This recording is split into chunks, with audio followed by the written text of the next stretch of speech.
Olá, meu povo. Então, hoje, diretamente da Casa Nova, que, né, pra vocês não vai fazer muita diferença, já que só vem em instante de qualquer jeito, ah, em falar um pouco sobre as melhores leituras de 2022. Aquele esquema, as 10 melhores e as 5 decepções. Então, falar rapidinho, porque tá quase na hora do almoço, e eu vou almoçar na casa dos outros. Então, para começar, vai ser em ordem de leitura, não vou ranquear nem nada. Começar com as 10 melhores, depois as 5 decepções. Para começar, O Poder e a Glória, um livro que eu li em janeiro, do Graham Greene, muito bom. Quero ler tudo que eu tenho do Graham Greene aqui. Tem algumas coisinhas dele ali no cantinho, não tá dando para ver. Não, não é ali. Nem sei. Ah, tá lá no quarto. Mas enfim, quero ler tudo dele. É um livro muito bacana que fala sobre a perseguição aos padres ali no México, quando o México era dominado pelos casacos vermelhos.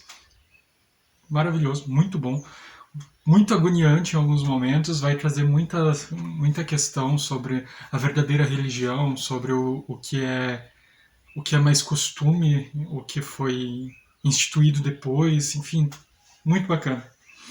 Depois eu coloquei A Dádiva da Dor, do Philip Yancey. Eu não lembro o nome do cara de quem é a história, que é uma história real.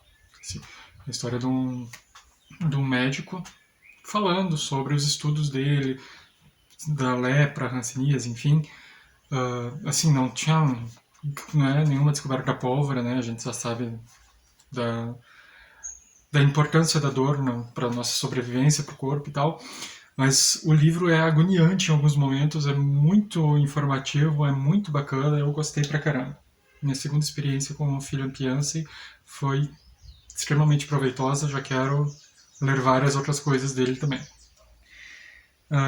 Depois dele, coloquei o Labirinto dos Espíritos, do Zafon, que foi o encerramento da série, ali do Cemitério dos Livros Esquecidos.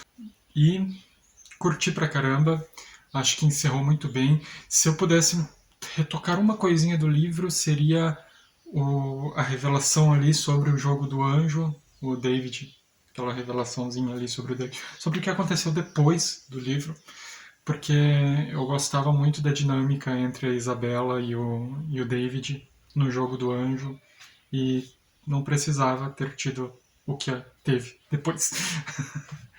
Mas é a única coisa que eu mudaria. É um livro extremamente maravilhoso, incrivelmente escrito, que te transporta muito, emociona pra caramba e deixou saudade, assim, já quero reler a série. A gente está discutindo o primeiro livro no Clube do Livro aqui da cidade e maravilhoso. Depois, outra conclusão de série, eu coloquei A Torre Negra, que também foi de explodir a cabeça, assim, maravilhoso esse livro. Ah, talvez o melhor da série, talvez o melhor da série, acho que sim. Eu gosto muito do Vento pela Fechadura e das Terras Devastadas também. Mas eu acho que ele encerra com chave de ouro e já te deixa querendo pegar o primeiro livro e começar tudo de novo. Não trava. Muito bom, maravilhoso. Depois dele eu coloquei A Menina de Vidro, da Jodi Picot. Como eu disse, Jodi Picot dificilmente decepciona e esse livro não foi um dos que decepcionou. Então foi um livro extremamente tocante. Eu me envolvi bastante com o drama da Willow, ali, que ela tem a doença da osteogênese imperfeita. Muito informativo o livro sobre essa doença também. Toda a história é muito angustiante, a história do julgamento por nascimento indevido, a gente tentando entender como é que está a cabeça daquela criança, sendo que nem a gente consegue processar direito o que estão acontecendo ali. Imagine uma criança que nem ela, nessa situação dela, e a irmã dela também. Incrível. Depois dele eu coloquei Os Pilares da Terra, do Ken Follett. Meu único Ken Follett do ano, mas maravilhoso. Tá ali no top 3 do ano, sem dúvida. Ah, É um livro que vai ter todo um contexto, não sei se posso chamar de contexto histórico, porque é num local inventado e tal, mas vai transportar muito a gente para aquela época ali, aquela construção da catedral, a narrativa do Ken Follett também é muito envolvente, muito visual, assim, a gente consegue se imaginar lá. É claro que eu assisti os filmes também, isso contribui bastante, mas muito visual, todo o incêndio, toda a construção, as pedras. Gostei pra caramba desse livro. Depois dele eu coloquei o Pântano das Borboletas, mais pela surpresa, assim. Mas foi um livro que eu gostei bastante. A surpresa, eu acho que até cheguei. A surpresa é uma grande surpresa de explodir a cabeça, assim, mas eu acho que se não tivesse ela, o livro seria. Não sei dizer se seria melhor, porque o andar do livro todo é muito bom. A gente acompanhando essas três crianças ali, as altas aventuras, os perrengues que elas passam e tudo é muito, muito legal. E foi um livro que conversou bastante comigo, né, em vários momentos ali. No final acabou desconversando, mas enfim, com a surpresa. Mas em vários momentos eu me vi muito criança nesse livro também. Em oitavo lugar, que na verdade é em ordem de leitura, como eu disse, eu coloquei Grandes Esperanças, do Charles Dickens, que foi um livro dos meus 30 antes dos 30, foi um livro de leitura coletiva da Michelle. E é Dickens, né? Dickens é Dickens, não tem o que falar. O Pip me irritou pra caramba, eu acho que. Mas eu também rolava de dar risada com esse livro em vários momentos, situações absurdas, assim, dignas de um filme de comédia. E também vários momentos tensos também, aquela parte que o Pip tá preso lá perto do final. Não vou falar como preso, quem prendeu, onde está preso, porque, né? Mas aquela parte foi uma das partes mais tensas, assim.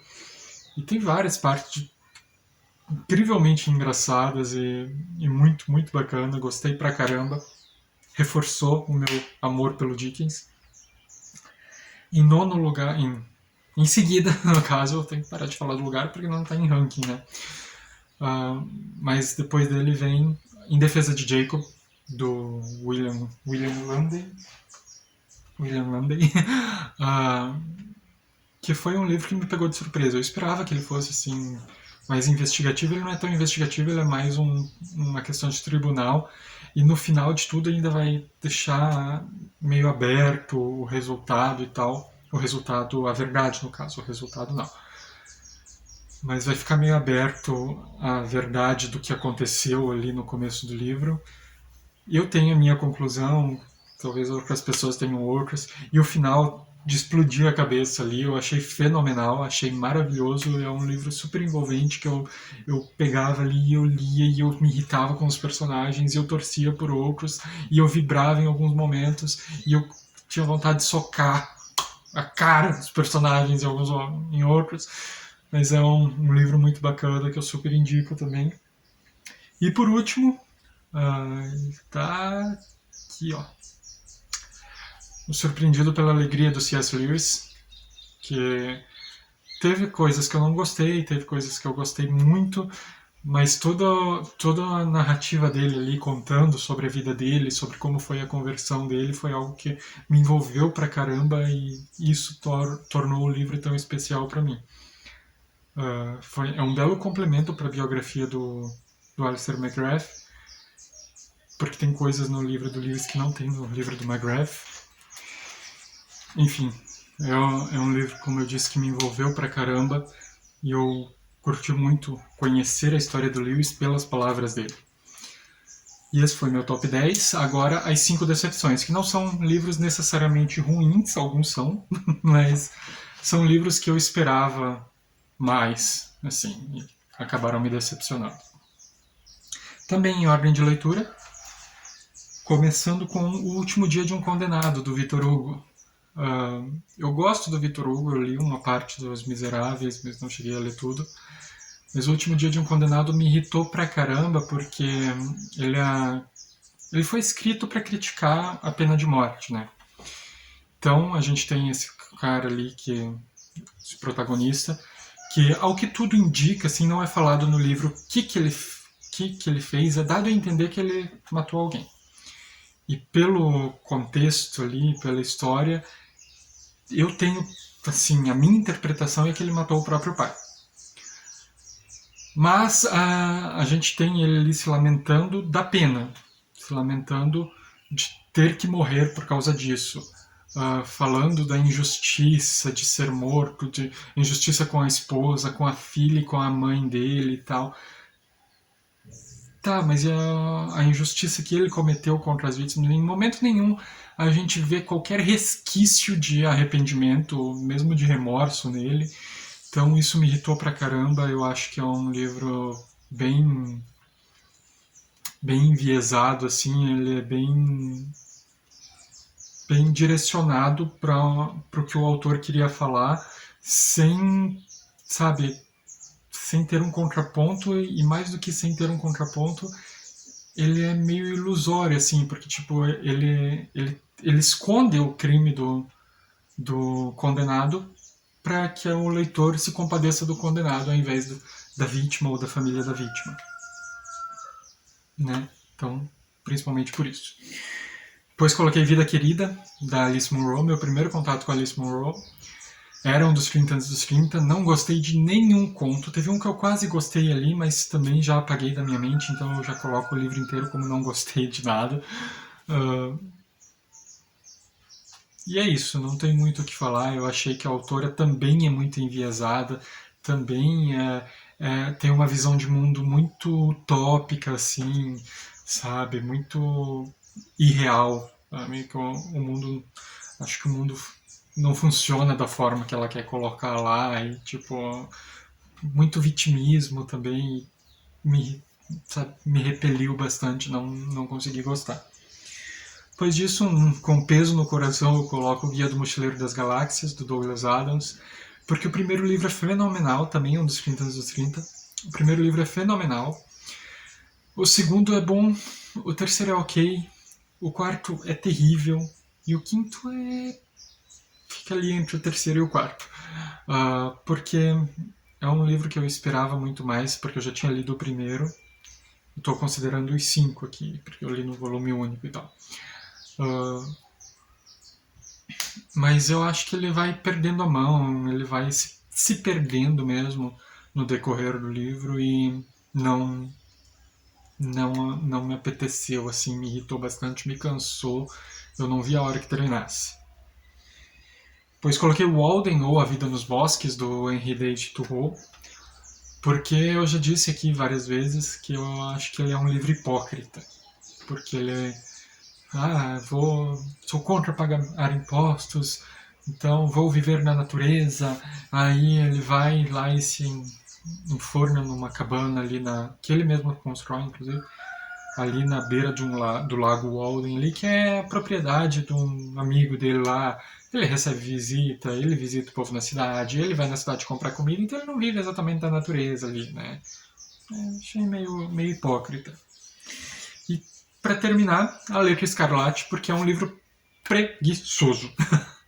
É um livro que ele tem uma proposta interessante. O autor ele escreve até bem, mas tipo, ele conta uma situação, pula uns 3 anos, conta outra situação, pula em 5 anos, conta outra situação, e meio previsível ali, mesmo com todos esses saltos temporais. Eu achei que o autor poderia ter desenvolvido muito melhor essa ideia, e acabou que eu não curti. Foi um livro também de leitura coletiva da Michelle e do Clube do Livro aqui da cidade, que ninguém gostou. Basicamente ninguém gostou. E foi isso. Feliz 2023, agora já quase metade de janeiro. Mas, enfim, ali embaixo tem o link do blog, meu link da Amazon, o link da Lista de Desejos, o blog da Kelly, o Scooby e o Instagram. Acho que é isso. Tchau!